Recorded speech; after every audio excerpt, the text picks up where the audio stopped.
یا ابوالفضل پسر جان شما خیلی سخت بتونی کارگیر بیاری، خیلی سخت.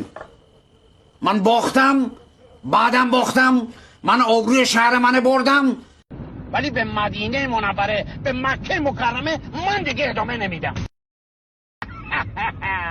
آجی باری کلا حال کردم. از امتحان دومم سربالم بیرون اومدی. نکن این شیره توپه بابا، به جان مادرم به کی قسم بخورم این مال من نیست. خدا صبر کن جیبتو درست کن. این چیه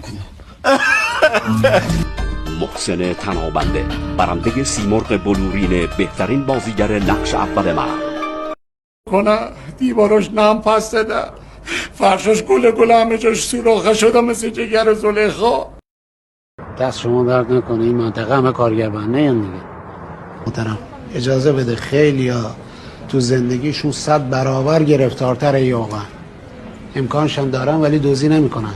باید براشون مراسم بگیرن. فردا خانوشی تحویل بده. والا حالا که تحویل دادم. تو بی خبر؟ ما خود دیروز همراهش تلفنی گپ زدم با من. همه کشور بغل از و عراق ماتم زده. تو همین چشات بسی اومدی بزنی ماهای خونه خراب کنی؟ برو دیگه نخواد تو ماشون نداشتم. بدون اینو قام تمثیله. منظور نظر اینه که اگر خدا بخواد یشقاتو پاک میکنه شبا که قصه داری. توف تو صورت بی غیرت.